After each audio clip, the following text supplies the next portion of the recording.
जय जगन्नाथ। विश्व गुरुतत्वर अष्टम अर्घ्य पाई आपण मान को स्वागत। परमेश्वर परम ब्रह्म एक एवं अद्वितीय से सत्य स्वरूप सच्चिदानंद परमेश्वर दिव्य सत्ता उपलब्धि करि पारले नित्य सुख और परम शांति मिलता है। अपर पक्षरे परमेश्वर सत्ता उपलब्धि नहेले ए मूढ़ मनीष सीमाहीन संसार सागर रे बुड़ी जाई निजकु पतनमुखी करे। केवल सद्गुरुंकर आशीर्वाद लाभ कले परमेश्वर परम ब्रह्म को सहजरे उपलब्धि करिहेब। आत्मज्ञान लाभ करी संसार सागर रु पार होया पई आसंतु परमेश्वर परम ब्रह्मंक मूर्तिमंत प्रतीक सद्गुरुदेवंक शरणापन्न होई श्रद्धा भक्तिर सहित तांकर कृपाभिक्षा करिबा। मन को इंद्रिय आसक्ति जनित कामना वासनार मुक्त करि पारले सत्य और असत्य भितर थिबा पार्थक्य को सहजरे बुझी हुए एवं मनीष ईश्वर प्रेम रे आबद्ध होई शाश्वत आनंद उपभोग करि पारे। एही भली मुक्त आत्मार कल्याण निमंते परमात्मा जुगे जुगे मानव अवतार होई धरापृष्ठ रे अवतरण करती।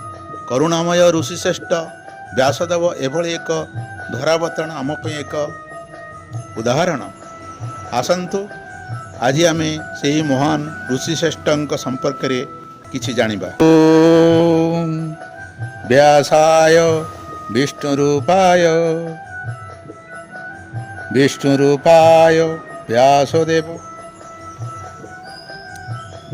महर्षि व्यासदेव पवित्र आषाढ़ पूर्णिमा तिथि रे मुनिवर पराशरंक औरसरे मत्स्यगंधा गर्भरु जन्म होइतले। व्यासदेव भगवान विष्णुंकर अवतार। तांकर वर्ण कला होइतरु तांको कृष्ण कुहाଯାଏ। से गंगा नदीर गोटे द्वीपर जन्म होइतरु तांको मध्य कृष्ण द्वैपायन कुहाଯାଏ। वेद को से विभाग करिथारु तांकर अन्य नाम हला वेदव्यास। एही वेदव्यासंकर जन्म को नहीं तांकर मातांक जन्म संपर्क रे मध्य गोटे किंवदंती अछि। व्यासदेवंकर मातांक नाम हेउछि मत्स्यगंधा। तांकर अन्य नाम मध्य सत्यवती। यही सत्यवती चेदीवंश राजा उपरिचार बसु और अभिशप्त मत्स्यकन्या आद्रिक औरसरु जड़े साधारण कन्या भावे जड़े धीवर राजा द्वारा लालित पड़ी होते। से धीवर राजा नाम थिला दूसराज। सत्यवती को जन्म को नहीं पुराण गोटे कहानी अच्छी। यही धीवर राजा माछ धरला बेले एक विराट माछ जाल रे पड़ीथला। ए माछर पेट काटिया मात्रे गोटे शिशुपुत्र और गोटे शिशुकन्या बाहरी थिला। राजा ए खबर पाई शिशुपुत्रटे को निजर पालित पुत्र रूपे ग्रहण कले। हेले शिशुकन्याटे को ग्रहण कलेनी कारण ता देहर माछर गंध निर्गत होइतला। राजा से कन्याटे को धीवर राजा को देइदेले। से कन्यार नाम हला मत्स्यगंधा। मत्स्यगंधा बापा धीवराजा सहित रही। सेमाने सबुदिन गंगा नदी रे नौका चालन करी यात्री मानकु गोटे घाटरू आउ गोटे घाट को पारी कराउथिले। दिने से दिन थिला आषाढ़ शुक्ल मास चतुर्दशी अतिबाहित होइतिला पूर्णिमा समय। धीवराजा शरीर असुस्थ हेबारु से तांका कन्या को नौकाचालन दायित्व देई घरे विश्राम नेउथिले। एही समय कौन होइछि महर्षि पराशर सही गंगा नदी कूल रे तपस्या करुछंती। एही समय तांको गोटे शून्यवाणी हला, हे महर्षि अल्प समय मध्यरे अभिजित नक्षत्र चालन हेब ଏହି ସମୟରେ ତୁମକୁ ଗୋଟିଏ ଦିବ୍ୟ ଶିଶୁକୁ ଉପହାର ଦେବାକୁ ହେବ ଏ ସମଗ୍ର ସୃଷ୍ଟିକୁ, କାରଣ ସେ ହେବେ ବିଷ୍ଣୁଙ୍କର ଅବତାର ଏବଂ ସେ ସମଗ୍ର ସୃଷ୍ଟିକୁ ଜ୍ଞାନ ଦେଇ ବିଶ୍ୱ ଗୁରୁ ରୂପେ ପ୍ରତିପାଦନ ହେବେ। ପରାଶର ଚିନ୍ତା କଲେ ଏଭଳି ସମୟରେ ସେ କିଭଳି କନ୍ୟାଟିଏ ପାଇବେ, ପୁଣି ତାଙ୍କୁ ବିବାହ ହେବେ।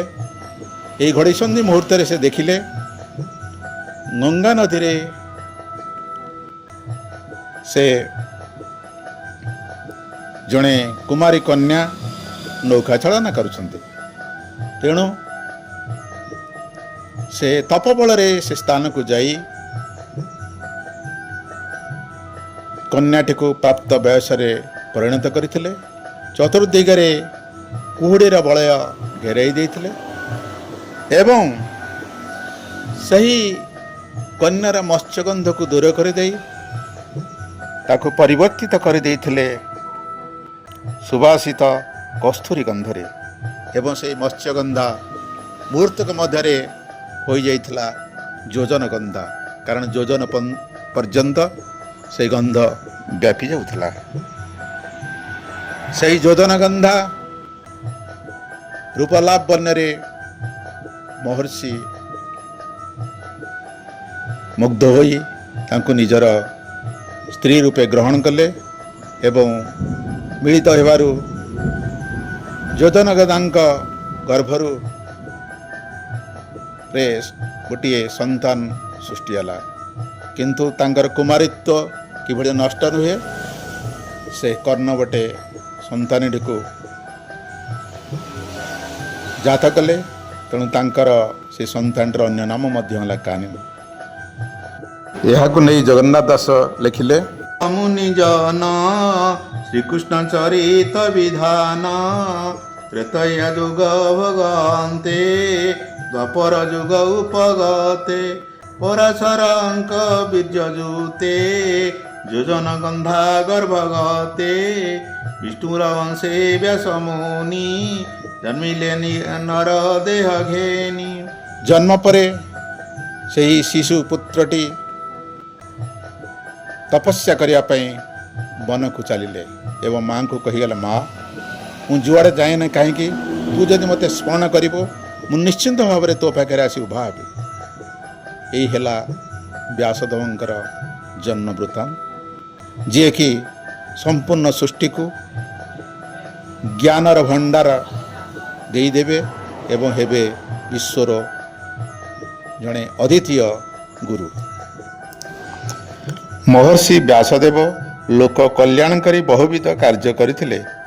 ପ୍ରଥମେ ସେ ବୈଦିକ ଯଜ୍ଞାନୁଷ୍ଠାନର ପ୍ରସାର ଲାଗି ଅସଂଖ୍ୟ ବେଦମନ୍ତ୍ର ବିଶିଷ୍ଟ ମହାନ ବେଦଶାସ୍ତ୍ରରୁ ଅତ୍ୟନ୍ତ ଉପଯୋଗୀ ମନ୍ତ୍ରମାନ ସଂଗ୍ରହ କରି 4ଗୋଟି ସଂହିତା ପ୍ରସ୍ତୁତ କଲେ। ସେ ମନ୍ତ୍ରଗୁଡ଼ିକ ସାଧାରଣ ବୁଦ୍ଧିସମ୍ପନ୍ନ ଋଷିମାନେ ସହଜରେ ଶିକ୍ଷା କରିପାରିବା ଭଳି ସୃଷ୍ଟି କରିଥିଲେ। ତେଣୁ ସେ 4ଗୋଟି ସଂହିତା ଋକ୍, ଯଜୁ, ସାମ ଓ ଅଥର୍ବ ସଂହିତାକୁ ତାଙ୍କର 4 ଜଣ ଶିଷ୍ୟ ପୌଲ, ଜୈମିନୀ, ବୈଶମ୍ପାୟନ ଓ ସୁମନ୍ତ୍ରଙ୍କୁ ଯଥାକ୍ରମରେ ଶିକ୍ଷା ଦେଲେ। ଇତିହାସ ପୁରାଣାଦି ଋତମୁନିଙ୍କ ପିତା ଲୋମହର୍ଷଣଙ୍କୁ ପଢ଼ାଇଥିଲେ। ସେ ବ୍ରାହ୍ମଣମାନଙ୍କୁ ବେଦ ଶିକ୍ଷା କରି ସନ୍ତୋଷ ଲାଭ କଲେ। ତାପରେ ଚିନ୍ତା କଲେ, ସ୍ତ୍ରୀ ଶୂଦ୍ର ପ୍ରଭୃତି ବେଦ ଅଧ୍ୟୟନ କରିବାରେ ଅଧିକାର ନୁହନ୍ତି। ସେମାନେ କିପରି ଆତ୍ମଶୁଦ୍ଧି କରିପାରିବେ? କେବଳ ସେବା ଫଳରେ ସେମାନେ ସଂସ୍କାର ନିପୁଣ ହୋଇପାରିବେ ନାହିଁ। ଆହୁରି ମଧ୍ୟ ଦ୍ୱିଜଗୁଣ କଳିଯୁଗରେ ସଂସ୍କାରହୀନ ହୋଇଯିବେ। ଶୂଦ୍ର, ହୀନଜାତି ତଥା ମ୍ଲେଚ୍ଛମାନଙ୍କ ସହିତ ସମସ୍ତ ପ୍ରକାର ସମ୍ପର୍କ ସ୍ଥାପନ କରିବେ। ସେହି ପତିତମାନଙ୍କ ଉଦ୍ଧାର ଲାଗି କିଛି କରିବାକୁ ହିଁ ହେବ। ବେଦର ସମସ୍ତ ତଥ୍ୟପୂର୍ଣ୍ଣ କୌଣସି ଗୋଟିଏ ଗ୍ରନ୍ଥରେ ସେମାନଙ୍କ ପାଇଁ ଲେଖା ହେବା ଆବଶ୍ୟକ। ସେମାନେ ସେହି ଗ୍ରନ୍ଥଟିକୁ ସମ୍ପୂର୍ଣ୍ଣ ନ ପଢ଼ିଲେ ମଧ୍ୟ ଆଂଶିକ ପାଠ କରି ଲାଭବାନ ହେବେ। ସେହି ଗ୍ରନ୍ଥଟି କାହାଣୀ ମାଧ୍ୟମରେ ଲିଖିତ ହେବା ଆବଶ୍ୟକ। ତାହେଲେ ସେହି ଗ୍ରନ୍ଥଟିକୁ ପଢ଼ିବା ପାଇଁ ସେମାନଙ୍କର ଆଗ୍ରହ ବୃଦ୍ଧି ପାଇବ। ଅପାଠୁଆ ଲୋକେ ମଧ୍ୟ ସେହି କାହାଣୀ ଶୁଣି ମନେ ରଖି ନିଜ ପିଲାମାନଙ୍କୁ ଶୁଣାଇବେ। ଏପରି ଚିନ୍ତା କରି ବେଦବ୍ୟାସ ମୁନି ମହାଭାରତ ରଚନା କରିଥିଲେ। ଏହି ଗ୍ରନ୍ଥ ଲେଖିଥିବାରୁ ଦେବ, ଗନ୍ଧର୍ବ, ଯକ୍ଷମାନେ ବ୍ୟାସଦେବଙ୍କୁ ବହୁଳ ଭାବରେ ସ୍ତୁତି କଲେ। ମୁନି ଋଷିମାନେ ସେହି ଗ୍ରନ୍ଥକୁ ପ୍ରାମାଣିକ ଗ୍ରନ୍ଥ ରୂପେ ସ୍ୱୀକାର କଲେ। ଏହି ଗ୍ରନ୍ଥ ପଞ୍ଚମ ବେଦ ରୂପେ ସୁଖ୍ୟାତି ଅର୍ଜନ କଲା। ଏତେ ବଡ଼ କାର୍ଯ୍ୟକାରୀ ମଧ୍ୟ ବ୍ୟାସଦେବଙ୍କର ମନରେ ଆନନ୍ଦ ଜାତ ହେଲା ନାହିଁ। ସେ ସର୍ବଦା ଅସନ୍ତୋଷରେ କାଳ କାଟିଲେ। ଏହି ଅସନ୍ତୋଷର କାରଣ ସହଜରେ ଜାଣିପାରିଲେ ନାହିଁ। ତେଣୁ ସେ ସରସ୍ୱତୀ ନଦୀ କୂଳରେ ଦୀର୍ଘ ସମୟ ଏକାଗ୍ରତାର ସହିତ ବସି ଆତ୍ମଚିନ୍ତନରେ ଲାଗି ପଡ଼ିଲେ। ପରିଶେଷରେ ସେ ଆତ୍ମନିରୀକ୍ଷଣ କରିବା ସଙ୍ଗେ ସଙ୍ଗେ ଗୋଟିଏ ସମାଧାନର ସୂତ୍ର ପାଇ ସେ ଭାବିଲେ, କୁ ସମ୍ଭବତଃ ପରମହଂସ ରୂପୀ ପରାତ୍ପର ସ୍ୱାମୀଙ୍କୁ ମୁଁ ଯଥୋଚିତ ଭାବରେ ସନ୍ତୋଷ କରିପାରି ନାହିଁ। ତାହା ହିଁ ମୋର ଅସନ୍ତୋଷର କାରଣ। ସେ ଆହୁରି ଅଧିକ ଚିନ୍ତନ କରି ମଗ୍ନ ହେଲେ ଯେ ସମାଧାନର କୌଣସି ଉପାୟ ପାଇଲେ ନାହିଁ। ଏହି ସମୟରେ ହଠାତ୍ ଦୂରରୁ ବୀଣାର ମଧୁର ଝଙ୍କାର ତଥା ହରିନାମ ସଂକୀର୍ତ୍ତନ ତାଙ୍କର କର୍ଣ୍ଣଗୋଚର ହେଲା। ବ୍ୟାସଦେବ ମୁହଁ ଉପରକୁ ଉଠାଇ ଚାହିଁବା ମାତ୍ରେ ନାରଦ ମହର୍ଷି ତାଙ୍କ ସମ୍ମୁଖରେ ଛିଡ଼ା ହୋଇଗଲେ। ଏହି କଥାକୁ ନେଇ ଅତିବଡ଼ି ଜଗନ୍ନାଥ ଦାସ ଭାଗବତର ପ୍ରଥମ ସ୍କନ୍ଧରେ ପ୍ରକାଶ କରିଛନ୍ତି। ଏମନ୍ତ ହୃଦୟ ବିଚାରି ମନକୁ ନ ପାରନ୍ତି ଧରି, ଏମନ୍ତ ସମୟ ନାରଦ ଆସନ୍ତେ ଶୁଭେ ବୀଣାନାଦ, ତକ୍ଷଣେ ସରସ୍ୱତୀ ତଟେ ମିଳିଲେ ବ୍ୟାସଙ୍କ ନିକଟେ। ବ୍ୟାସଦେବ ଦେବର୍ଷି ନାରଦଙ୍କୁ ସମ୍ମାନର ସହିତ ପାଛୋଟି ନେଇ ଦିବ୍ୟ ଆସନରେ ବସାଇଲେ। ତାଙ୍କ ମନର ଅସନ୍ତୋଷ କାରଣ ସମାଧାନ କରିବା ପାଇଁ ଅନୁରୋଧ କଲେ। ନାରଦ ବ୍ୟାସଙ୍କୁ ଆଶ୍ୱାସନା ଦେଇ କହିଲେ, ହେ ବ୍ୟାସଦେବ, ତୁମେ ସଂସାରୀ ଲୋକମାନଙ୍କ ହିତ ଲାଗି ଯାହା କିଛି କରୁଛ ତାର ପଟାନ୍ତର ନାହିଁ। କିନ୍ତୁ ତୁମେ ଭଗବାନ ଶ୍ରୀକୃଷ୍ଣଙ୍କ ଲୀଳାପୂର୍ଣ୍ଣ ଯଶ ବର୍ଣ୍ଣନା କରିନାହଁ। ତୁମେ ସାରା ଜୀବନ ପରିଶ୍ରମ କରି ଯେଉଁ ଧର୍ମ ବୃକ୍ଷ ରୋପଣ କରିଛ ସେଥିରୁ ଭକ୍ତି ପୁଷ୍ପ ପ୍ରସ୍ଫୁଟିତ ହୋଇପାରିଲା ନାହିଁ। ମୁଁ ଚାହେଁ ତୁମେ ଏମିତି କାର୍ଯ୍ୟ କର ଯେଉଁଥିରେ ପରମେଶ୍ୱରଙ୍କର ଗୁଣକୀର୍ତ୍ତନ ଥବ। ବ୍ୟାସଦେବ ନାରଦଙ୍କ କଥୋପକଥନକୁ ନେଇ ସୁନ୍ଦର ଭାବରେ ଜଗନ୍ନାଥ ଦାସ ଭାଗବତର ପ୍ରଥମ ସ୍କନ୍ଧରେ ଆଲୋଚନା କରିଛନ୍ତି। ତାହା ଏଠାରେ ପ୍ରକାଶ କରାଗଲା। ଭୂମୁନି ସତ୍ୟ ଏ ବଚନ, ତେଣୁ ସନ୍ତୋଷ ନୁହେଁ ମନ। କୃଷ୍ଣ ନିର୍ମଳ ଯଶ ଗୁଣ ଯେଣୁ ନ କର ଉଚ୍ଚାରଣ। ଯେ ଧର୍ମେ କୃଷ୍ଣ ତୋଷ ନୁହିଁ, ସେ ଧର୍ମ ନିଉନ ଅଟଇ। ଧର୍ମ ସମ୍ପଦ କାମ ଅର୍ଥେ, ଯେତେ କହିଲ ବେଦ ପଥେ। ଯେବେ ଗୋବିନ୍ଦ ଗୁଣ ଗ୍ରାମ, ଅଭ୍ୟାସେ ଥାନ୍ତା କିଛି ଶ୍ରମ। ତେବେ କି ମନ ଅସନ୍ତୋଷ, କହିବି ଶୁଣ ଉପଦେଶ। ଯେବେ ଜିହ୍ୱା ବାକ୍ୟ ଶ୍ରମ, ନ କରେ କୃଷ୍ଣ ଗୁଣଗାନ। ଯେ ବାଣୀ ଜଗତ ତାରିଣୀ, ତା ଛାଡ଼ି ଅନ୍ୟ ଯେବେ ଭଣୀ। ତାହାକୁ ବୋଲି କାକ ବାଣୀ, ଯହିଁରେ ଗୋବିନ୍ଦ ନ ଶୁଣି। ନିଶ୍ଚୟ କାକ ତୀର୍ଥ ସେହି, ସେ ଜଳେ କେବେ ଅବଘାଇ। ପରମହଂସ ମୁନି ମେଳେ, ଯେଥାନ୍ତି ପୁଣ୍ୟ ତୀର୍ଥ କୂଳେ। ଯେ ବାକ୍ୟ କୃଷ୍ଣ ଗୁଣ ଗାଇ, ନିଶ୍ଚୟ ପୁଣ୍ୟ ତୀର୍ଥ ସେହି। ସେ ବାକ୍ୟ ଜନ ତାପ ନାଶେ, ତୀର୍ଥ ଯେ ଶନେ ପାପ ଧ୍ୱଂସେ। କୃଷ୍ଣର ଗୁଣ ଗାଥା ଯେବେ, ପ୍ରବନ୍ଧେ ଉଚ୍ଚାରଇ ଭାବେ। ପଦ ଦୂଷିତ ଯେବେ ହୋଇ, ସେ ବାଣୀ ସର୍ବ ପାପ ଦହି। ଏଣୁ ସାଧବେ ନିତ୍ୟ ଶୁଣି, ଅନନ୍ତ ଯଶ ଗୁଣ ଭଣି। ସେ ହରି ଭାବ ଯେବା ଛାଡ଼ି, ଯାଆନ୍ତି କର୍ମ ପଥ ମାଡ଼ି। ଯେ ପୁଣ୍ୟ ବେଦ ମାର୍ଗେ କରେ, ସକାମ ଚିତେ ଫଳ ଧରେ। ହରିକି ନ କରେ ଅର୍ପଣ, ସେ ସର୍ବ ଫଳ କାରଣ। प्राणी अन्य मार्गे भजे हरि भक्ति दूरे तेजे विष्णु भक्ति लाभ छाड़ी त्रिवर्ग मध्य लोभ बढ़ी ताहार सुख लेश काहीं समुद्रे जेने नाव थाई जल पवन मेघ बळे कूले न लागी भासे जळे ताहांक गति सेही मत शुण हे पराशर सुत तुम्भे जे आत्मारामे रमी अमोघ दर्शी अंतर्जामी परम पुरुषंक कला सुमरी गोविंदर लीला संसार निस्तारण अर्थे श्री भागवत कर ग्रंथे स्वभावे जन्मजार नाही माया सयळे देह बही तार चरित धरि चिते प्रकाश कर जनहिते एहु जे पुरुषार्थ सार यज्ञ तपस्या वेद सार इष्ट पूजन यज्ञ दान जेबे भावई कृष्ण नाम ताहांक फल हे अटई काबिनु निष्फल हुई जेकोसी कार्य कले मध्य श्रीकृष्ण वासुदेवंकर नाम संकीर्तन आवश्यक तेणु तुमे यह ही करवा उचित व्यासदेव तुम्हें परमेश्वरंकर अंशावतार तुम पाखे असाध्य बोली किछि नाही तुम्हें समाधि रे बसी श्रीकृष्ण का लीला समाधान कर ताहाकु निज भाषा रे वर्णना कर मु चाहे तुम्हें एपरि एक उद्यान निर्माण करी सेथिरे भक्ति रूपक अमृत फलपूर्ण वृक्ष लगाई दिए जे साधारण पथिक मध्य सेथिरु रस आस्वादन करिपारिबे अल्प पाठुआ ठारू आरंभ करी विशिष्ट विद्वान पक्षरे सही ग्रंथ रूपक सुधार गाई ठारू भक्ति रूपक क्षीर दोहन करिबारे कठिन हेब नाही भागवत हेउछि परम शास्त्र एही शास्त्र संपर्क रे आमे जानिबा पूर्व प्रथमे यही शास्त्रर उद्भव को नहीं गोटे किंवदंती अच्छे दिने नारद विश्व भ्रमण करू करू से जाई वृंदावन धाम रे पहुँचले सेठारे देखिले गोटे सुंदरी युवती एवं तांकर दुई पार्श्वरे दुईटी वृद्ध जो माने